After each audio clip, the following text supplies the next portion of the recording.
I was just sitting in a first-class seat, didn't expect to attract the displeasure of the flight attendant. Just because I was dressed in an outdated way, she assumed I couldn't afford first class, and even wanted to take the chance to humiliate me. When I calmly told her I bought the first-class ticket myself, she didn't believe me at all. She coldly asked me to show the ticket as proof, but when I reached for it, I realized the ticket wasn't on me. She immediately assumed I didn't have a ticket and tried to kick me off the plane, but I stayed calm, pulled out my phone and called my assistant right away, told her to bring me the ticket immediately. Hearing this, the flight attendant mocked me, saying someone like me couldn't possibly have a personal assistant soon. After my assistant rushed over, she immediately questioned the flight attendant, who still didn't know my identity. Instead, she complained that I had no ticket and was trying to get me off the plane. My assistant responded by taking out the ticket, saying I had left it at the boarding gate and brought it over personally. Then she scolded the flight attendant in front of everyone, scaring her into apologizing repeatedly. But my assistant coldly reminded her that the apology should be to me. I didn't make a fuss, just nodded and let it go. But the flight attendant remained arrogant, thinking my assistant was just protecting the airline's image. Deep down, she still looked down on me. Several other attendants nodded in agreement.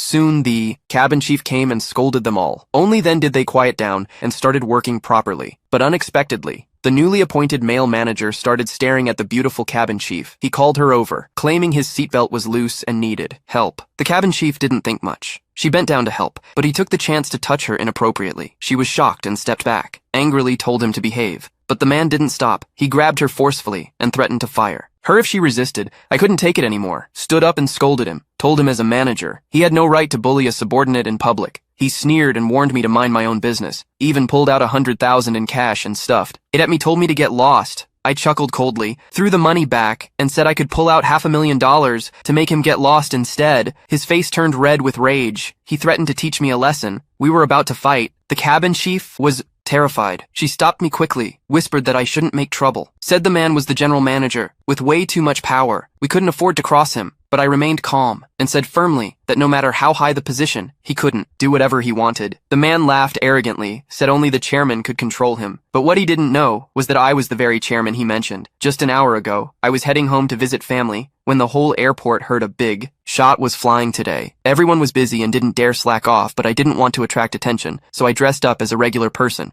And that's how all this started. That so-called general manager was actually sent to impress me. Yet he humiliated me in public without knowing, even dared to harass a subordinate. I had had enough, called my team on the spot, and ordered his immediate dismissal. Soon his phone rang. He was informed he was fired from the company, but he thought it was a scam. Call couldn't believe a general manager like him could be fired. He ran over to me in anger, accusing me of setting him up, raised his hand trying to hit me. But just then, the plane suddenly lost balance.